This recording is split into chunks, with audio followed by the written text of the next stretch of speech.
Empires rose. Empires fell. But their stories still shape our world. Welcome to Erased Empires, where history comes alive through forgotten tales.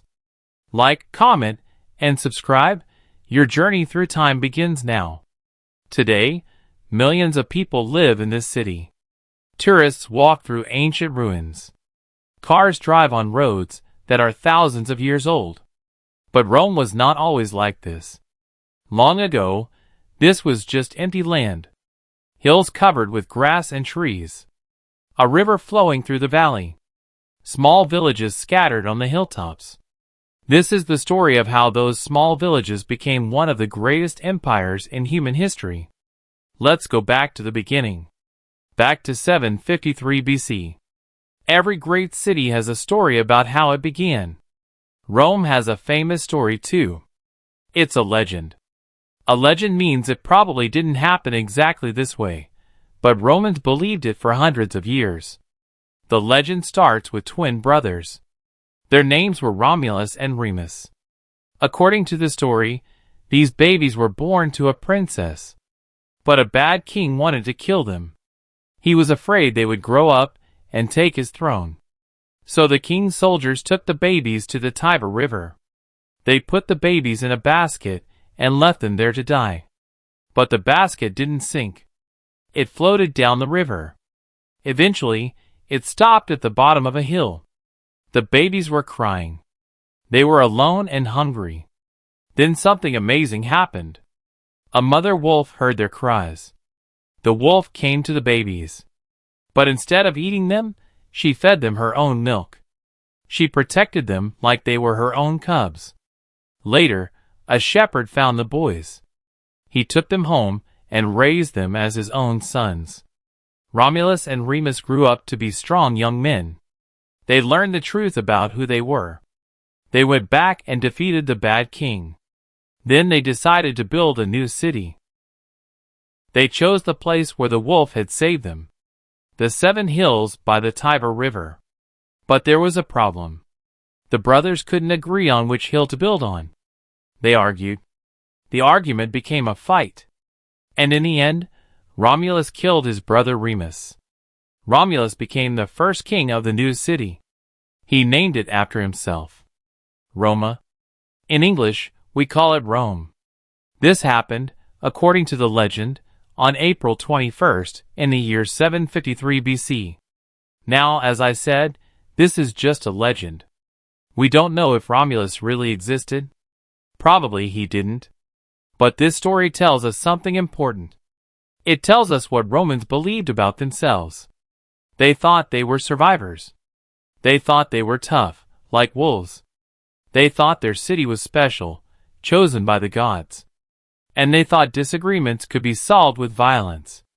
This would be true throughout Roman history. So if the legend isn't true, what really happened? Where did Rome really come from? Let's look at what archaeologists have found. About 3,000 years ago, people lived all over Italy. Different tribes, speaking different languages. In the north, there were the Etruscans. In the south, there were Greek colonists. In the middle, on the hills near the Tiber River, there were the Latins. The Latins were simple farmers and shepherds. They lived in small villages. Each village was on top of a hill, because hills were easier to defend. Around 800 BC, something happened. The villages on 7 hills near the Tiber River started to grow. They started to work together. Why? The answer is geography. Look at where Rome is. It's in the middle of Italy. The Tiber River flows right through it. This river connects the inland areas to the sea. There's also a place near Rome where the river is shallow. It's easy to cross there. This became an important crossing point. Traders traveling north and south had to cross the river here. There was also a valuable trade route nearby. It was called the Via Salaria. The Salt Road. Salt was very important in ancient times. People needed it to preserve food. This road brought salt from the coast inland. So Rome was at a crossroads. Traders came through. People came to the market. Money and goods flowed through the area. The villages grew. Eventually, they joined together into one city. This wasn't planned. It happened slowly, over many years. But by about 600 BC, Rome was a real city. The early Romans learned from their neighbors. From the Etruscans in the north, they learned about art, architecture, and how to organize a city. The Etruscans taught them how to drain the swamps and build on flat land. From the Greeks in the south, they learned about trade, writing, and religion. The Romans copied many Greek gods and gave them Roman names. Rome was not a completely original culture. It was a mix. It took good ideas from everyone around it. This ability to learn from others, to adapt and adopt, would become one of Rome's greatest strengths. According to tradition, Rome was ruled by 7 kings. The first was Romulus, from the legend. The last was a man called Tarquin the Proud. Some of these kings probably were real. Others might be legends. But the stories about them tell us how Rome grew from a small town into an important city. Let me tell you about some of these kings. After Romulus came Numa Pompilius. Romans remembered him as a peaceful king. He didn't fight wars. Instead, he organized Rome's religion. He built temples. He created a calendar. He made rules about how to worship the gods properly. This is important because religion was central to Roman life. Romans believed the gods controlled everything. The weather, the harvest, success in war. If you made the gods happy, good things happened. If you made them angry, disaster struck. The third king was Tullus Hostilius. His name means hostile, and he lived up to it. He was a warrior. He fought Rome's neighbors and won. Rome started to control more territory. After him came Ancus Marcius. He built the first bridge across the Tiber River. He expanded Rome's territory to the sea. Rome was growing. Then came 3 Etruscan kings. Remember, the Etruscans lived north of Rome. They were more advanced, more civilized. When Etruscan kings ruled Rome, the city changed dramatically. The 5th king was Tarquinius Priscus. Tarquin the Elder. He drained the marshes between the hills. This created flat land for building. He started building the Forum, the central marketplace and meeting place. He began the Temple of Jupiter on the Capitoline Hill. Rome was becoming a real city. The 6th king was Servius Tullius. He built Rome's first walls. A huge defensive wall around the city. He also reorganized how Romans served in the army. Before, only the richest men fought in wars. Servius let poorer men join too, if they could afford basic equipment.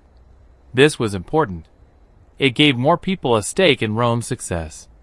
It also gave Rome a larger army. The 7th and final king was Tarquinius Superbus. Tarquin the Proud. And this is where the story of the kings ends. Tarquin the Proud was, according to Roman history, a terrible king. He was arrogant. He was cruel. He didn't respect the Senate, the council of wealthy men who advised the king. He made decisions alone. He killed anyone who opposed him. Romans said he acted like a tyrant, not a king. The final straw came because of his son. Tarquin's son, Sextus, attacked a virtuous Roman woman named Lucretia. She was the wife of a nobleman. After the attack, Lucretia told her husband and father what had happened. Then she killed herself to preserve her honor. Her family was outraged. So were other Roman nobles. This became a symbol of everything wrong with the monarchy. The kings had too much power. They could do anything they wanted. No one was safe. Led by a man named Lucius Junius Brutus, the nobles rose up. They drove Tarquin and his family out of Rome. Tarquin tried to come back with an army, but he failed. The year was 509 BC, and the Romans made a vow. Never again would Rome have a king. The very word king, rex in Latin, became a curse word in Rome. For the next 500 years, calling someone a king was one of the worst insults possible. Instead, Rome would be ruled by its people. Well, by some of its people. Rome became a republic. The word republic comes from Latin. Residential publica. It means the public thing or the people's business. In a republic, the people have some power. Not one man, not a king. The people, or at least some of them. Let me explain how the Roman Republic worked. It's a bit complicated, but important. At the top were two leaders called consuls. Not one leader, two. This was on purpose. The Romans didn't want one person to have too much power, like the kings did. The two consuls shared power equally. Each could veto, meaning block, what the other one wanted to do. This way, neither could become too powerful. Consuls served for only 1 year. When the year ended, they became regular citizens again. New consuls were elected. This rotation meant many different men got to be consul over the years. Power was shared. No one could become a permanent ruler. Below the consuls were other officials. Praetors, who handled legal cases. Aediles, who managed the city's buildings and streets. Quaestors, who managed money and finances. All these officials were elected. And all of them served for just 1 year. But there was one group that had permanent power. The Senate. The Senate was a council of about 300 men. They were all wealthy landowners, patricians, the upper class. Once you were in the Senate, you were a senator for life. The Senate didn't directly rule Rome. Officially, they only gave advice to the consuls. But the Senate controlled the money. They had experience and connections. In practice, the Senate was the most powerful part of the government. Now you might be thinking, was this a democracy? No. Not really. Roman society was divided into two classes. The patricians were the old, wealthy families. They owned most of the land. They controlled the Senate and the important government positions. The plebeians were everyone else. Farmers, merchants, craftsmen, regular people. They were the majority of the population. At first, plebeians had almost no power. They couldn't be consuls. They couldn't be senators. They couldn't even marry patricians. But the plebeians had something important. Numbers. Remember, Rome's army was made of citizens. And most citizens were plebeians. Rome needed them to fight its wars. So the plebeians had leverage. If they refused to fight, Rome couldn't defend itself. According to tradition, just a few years after the Republic started, the plebeians went on strike. They left the city. They went to a hill outside Rome and refused to come back. This was called the secession of the plebs. The patricians panicked. Without the plebeians, there was no army. Without an army, Rome's enemies would attack. So the patricians made a deal. The plebeians could elect their own officials, called tribunes. Tribunes had a special power. They could veto any law that hurt the common people. They could even veto the consuls. This was just the beginning. Over the next 200 years, plebeians would fight for more rights. Slowly, step by step, they gained more power. By 450 BC, Rome's laws were written down for the first time. They were carved on 12 bronze tablets and displayed in the Forum. Now everyone could see what the laws were. Patricians couldn't just make up rules anymore. By 367 BC, plebeians could become consuls. One of the two consuls each year had to be a plebeian. By 287 BC, decisions made by plebeian assemblies became law, even without the Senate's approval. The Republic was becoming more equal. Not fully equal. Wealth still mattered a lot. But slowly, more people had a voice.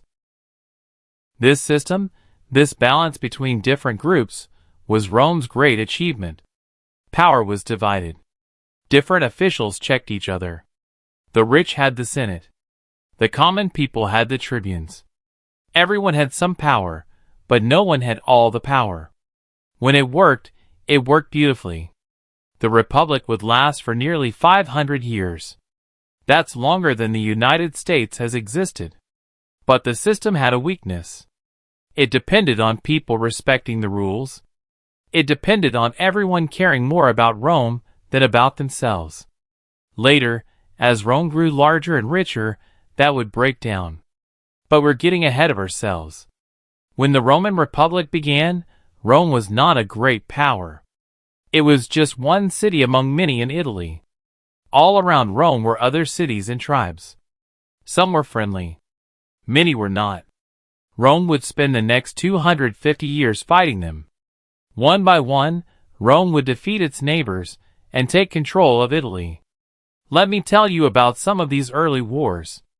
The first enemies were close to home. The Etruscans to the north wanted Rome back under their control. The Sabines, the Equi, the Volsci, tribes in the hills around Rome, raided Roman farms. These early wars were small. A few hundred men on each side. Battles lasted a single day. Farmers would leave their fields, fight, and go home the same evening. But Rome was learning how to fight, learning how to organize, learning how to win. One famous early enemy was a nearby city called Veii. Veii was just 10 miles from Rome. It was actually richer than Rome at the time.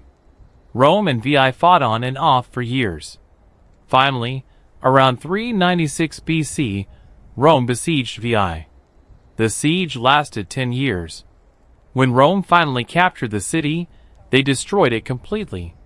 They killed or enslaved everyone there. This was brutal. But it was normal in the ancient world. And it was effective. Other cities nearby saw what happened to Veii. They decided it was better to make peace with Rome. Then came a disaster.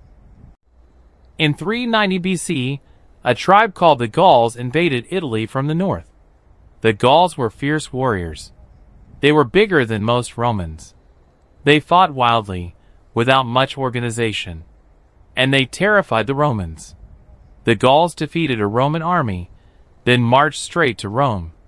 The city walls were weak. The Gauls got inside.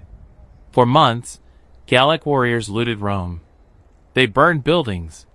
They destroyed records. Finally, Rome paid them a huge amount of gold to leave. It was humiliating. But Rome learned from this disaster too.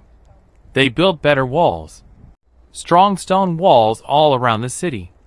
They reorganized their army. They became more disciplined, more careful. And they remembered. For hundreds of years after, Romans feared the Gauls.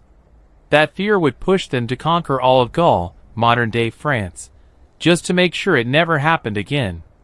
Rome's response to defeat was always the same. Learn, improve, and come back stronger. Through the 4th century BC, Rome kept expanding.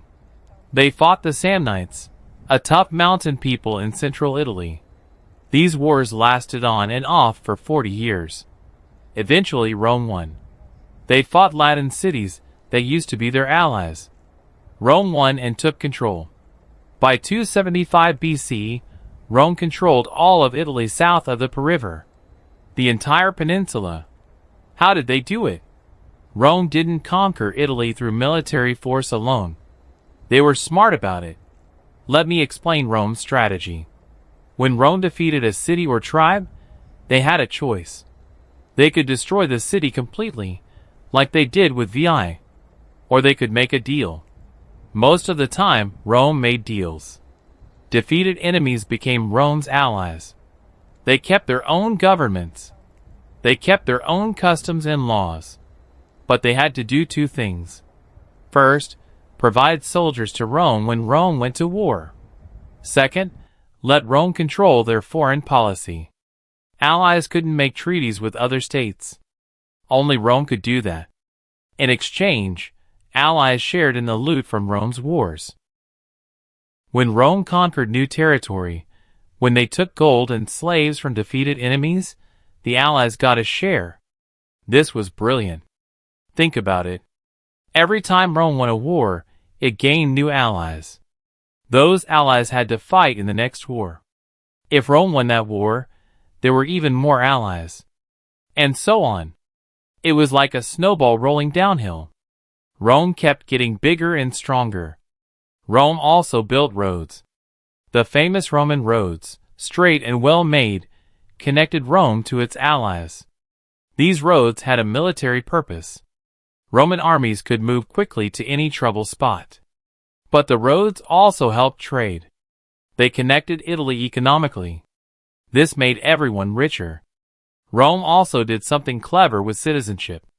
In most ancient empires, there were the conquerors and the conquered, the rulers and the ruled, the masters and the slaves. Rome was different.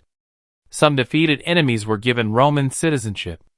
Not everyone, but some, especially nearby Latin cities. If you were a Roman citizen, you could vote in Roman assemblies. You were protected by Roman law. Your children could become Roman citizens. This gave people a reason to be loyal to Rome. They weren't just conquered subjects. They were part of Rome. They had a stake in Rome's success. There were different levels of citizenship. Some people had full rights. Some had partial rights. Some were allies but not citizens. It was complicated. But the key point is this. Rome offered people a way to become Roman. If you were loyal, if you helped Rome, you could become part of the system. This flexibility, this willingness to include outsiders, was one of Rome's greatest strengths. Other empires ruled through fear and force. Rome did that too, but they also offered something else. Membership, belonging, a share in Rome's success. By 275 BC, Rome had about 300,000 citizens who could fight in its armies. But Rome's alliance system could raise armies of over 700,000 men. No other power in Italy could match this. Rome was now the dominant power in the entire Italian peninsula. And that's when the rest of the Mediterranean world started to notice. Let's think about what we've learned. Rome started as a collection of small villages on 7 hills. Nothing special. Just farmers and shepherds living by a river. But Rome had advantages. Good location. The ability to learn from neighbors. And later, smart strategies for conquest. After driving out the kings, Rome created a republic. Power was shared among different groups. No one person could control everything. This system worked for hundreds of years. Rome fought constant wars with its neighbors. Sometimes Rome lost, but Rome always came back. They learned from defeats. They adapted. They improved. And Rome was smart about victory. They didn't just conquer, they made alliances. They offered defeated enemies a chance to join Rome's system. This gave Rome access to more and more soldiers. By 275 BC, Rome controlled all of Italy. The Republic had been tested. Wars, invasions, internal conflicts between rich and poor. Rome had survived it all. The system wasn't perfect. Patricians still had more power than plebeians. Wealth mattered. Not everyone had an equal voice. But compared to kingdoms where one man ruled absolutely, the Roman Republic was remarkable. It spread power among many people. It had checks and balances. It could change and adapt. Rome had grown from nothing into the strongest power in Italy. But this was just the beginning. Because just across the Mediterranean Sea was another great power. A wealthy trading empire built on naval might and commerce. Carthage. And Rome and Carthage were about to collide. That clash would determine who controlled the Mediterranean world. It would test Rome like never before. And it would transform Rome from an Italian power into a world empire. But that's a story for next time.